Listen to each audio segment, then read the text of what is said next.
हम लेकर हाजिर हैं अपनी खास पेशकश 5 का प्रहार, जिसमें आज मैं बात कर रही हूं INDIA गठबंधन में अपनी डफली अपना राग की। तारीख 31 दिसंबर बताई गई थी।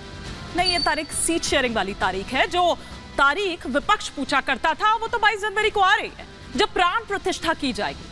लेकिन इस वाली तारीख जिसके बारे में मैं बात कर रही हूं, वो तो विपक्ष की प्रतिष्ठा दांव पर लगी थी, वो वाली तारीख है। बल्कि ये तो डेडलाइन वाली तारीख थी और इससे पहले ही सीट शेयरिंग का तय हो जाना था।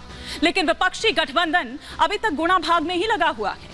5 राज्यों बिहार, पश्चिम बंगाल, उत्तर प्रदेश, महाराष्ट्र और पंजाब की 223 सीटें चुनौती बनी हुई है। विपक्ष उलझा हुआ है क्योंकि सब अपना अपना दावा ठोक रहे हैं। इतनी तो सीटें भी नहीं है जितने पर दावा ठोका जा रहा है। संकट विकट है कि कैसे तालमेल बैठाया जाए। अपने अपने राज्य में कोई भी अपना दावा छोड़ने को तैयार नहीं है, बल्कि यह कहा जा रहा है कि सबसे बड़ी जो पार्टी है उसे त्याग करना चाहिए, उसे बड़ा दिल दिखाना चाहिए। ये गठबंधन बना तो था बीजेपी को शिकस्त देने के लिए, लेकिन शह और मात का खेल यहां आपस में ही चल रहा है। 5 राज्यों में विधानसभा चुनाव के दौरान INDIA गठबंधन के घटक दलों में आपसी सहमति नहीं बन पाई। चाहे वो मध्य प्रदेश हो, छत्तीसगढ़ हो या फिर राजस्थान, सभी ने एक दूसरे के खिलाफ अपने उम्मीदवार उतारे और जमकर बयानबाजी की। परिणाम आपके सामने है। इसके बाद आनन फानन में इंडिया गठबंधन की बैठक बुलाई जाती है दिल्ली में, और इसी बैठक में यह निर्णय लिया गया था कि 2024 के लोकसभा चुनाव के लिए जो सीट बंटवारे की बातचीत है उसको जल्द से जल्द अंतिम रूप दिया जाना चाहिए। दिल्ली में हुई बैठक पर इस बात पर जोर दिया गया कि मुख्य फोकस सीट बंटवारे पर होना चाहिए। लेकिन अब तक कुछ अता पता नहीं है उसका। फिर वो पता कब चलेगा? कब सीट बंटवारा होगा? कब वो साझा कार्यक्रम, रैली, कॉमन मिनिमम प्रोग्राम वो कब सामने आएगा? नीतीश अलग उनकी नींद उड़ाए हुए हैं। कब इधर झटका दे दे नहीं पता, तो उधर ममता बनर्जी अपनी चाल में कांग्रेस को फंसाए हुए हैं। कांग्रेस उद्धव ठाकरे और पवार के बीच एक अलग ही घमासान चल रहा है। सपा के तेवर अलग हैं तो उधर पंजाब में भी हालात इससे जुदा नहीं है। आज इसी पर कर रही हूं 5 का प्रहार, लेकिन उससे पहले किस तरह से सीटों पर लेकर जो दावा है वो यहां किया जा रहा है, और कांग्रेस की जहां तक बात की जाए वो किन किन सीटों पर अपना दावा ठोक रही है और बाकी जो उसके सहयोगी हैं वो क्या कुछ कह रहे हैं, जरा ये हम ग्राफिक्स के जरिए आपको दिखाते हैं। और ग्राफिक्स के जरिए वो आंकड़ा क्या बन रहा है, जरा ये आपके टेलीविजन स्क्रीन पर जो आ रहा है। अगर यहां पर बात करें, बाकी राज्यों की बात करो तो 291 सीटें जिस पर अकेले लड़ने की बात वो कर रही है। लेकिन कांग्रेस का किन सीटों पर दावा है? महाराष्ट्र की बात करें तो महाराष्ट्र की 26 सीट जिस पर वो दावा करती हुई नजर आ रही है। बिहार की बात करें तो बिहार में वो कह रही है कि भैया उसे 9 चाहिए। लेकिन इससे पहले, जब तक ललन सिंह का इस्तीफा नहीं हुआ था, उससे पहले जो फॉर्मूला निकल कर आया था ठीक एक दिन पहले 17 + 17 + 4 का।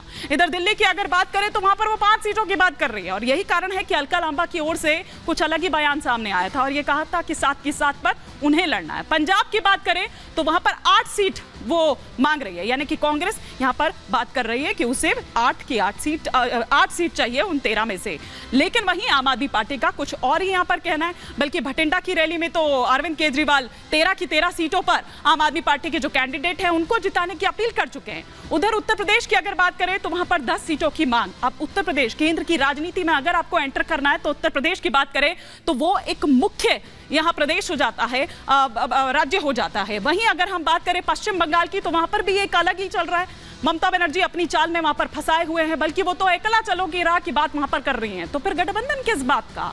वहां पर क्या कह रही है कांग्रेस कि उसको 5 सीटें चाहिए। तो अब देख लीजिए कि किस तरह से यहां पर बात हो रही है, जबकि ममता बनर्जी की ओर से ये कहा जा रहा है कि 2 सीट से ज्यादा कांग्रेस को नहीं मिलेगी। और वहीं माकपा की बात करें तो उसको तो कोई भी सीट देने को तैयार नहीं है। तो कुछ ये इक्वेशन जो हम यहां पर आपको दिखा रहे हैं कि किस तरह से इक्वेशन बनती हुई नजर आ रही है। लेकिन ये सिर्फ कांग्रेस की बात मैं कर रही थी कि कांग्रेस ने कितनी सीटें किस प्रदेश में, किस राज्य में मांगी है। अब आपको ये बताते हैं कि जो बाकी घटक हैं वो क्या कुछ कह रहे हैं, वो क्या दावा अपना ठोक रहे हैं। भाई वो ये कह रहे हैं कि जिस राज्य में हम हैं वहां तो हम अपना दावा नहीं छोड़ेंगे।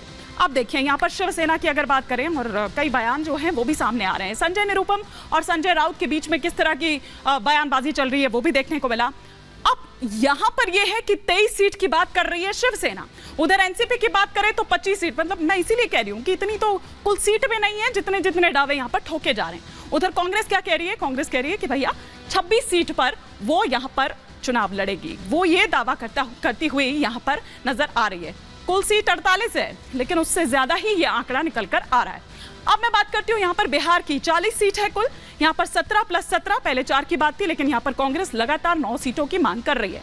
उधर सीपीआई भी चाह रही है तो अब ऐसे में क्या जमा भाग यहाँ पर होता है, ये देखने वाली बात होगी। तो ये बिहार का सीट शेयरिंग जो फॉर्मूला है, ये हमने आपको यहाँ पर दिखाया। अब किस तरह से एडजस्टमेंट होता है, किस तरह से ये चैलेंज जो है उसको पार पाया जाता है, ये यहाँ पर देखने वाली बात होगी। लेकिन अब ऐसे में कुछ सवाल खड़े होते हैं, एक एक कर वो तमाम सवाल जो आपके टेलीविजन स्क्रीन पर आ रहे हैं। और पहला सवाल जो इस वक्त आपके टेलीविजन स्क्रीन पर आ रहा है वो ये कि नहीं बट पाई सीट INDIA कहीं हो ना जाए डिलीट। दूसरा सवाल जो आपकी स्क्रीन पर आ रहा है वो ये कि 24 में मोदी की बजाय रामलला ने कर दी है क्या तय। तीसरा सवाल जो आपकी स्क्रीन पर आ रहा है वो ये कि PM की रट INDIA में क्यों है ये उठापटक। चौथा सवाल आपकी स्क्रीन पर आ रहा है अयोध्या प्लान से विपक्ष क्यों है इतना परेशान। पांचवा और अंतिम सवाल ये कि 23 में मोदी ने किया चित, 24 में लगेगी हैट्रिक।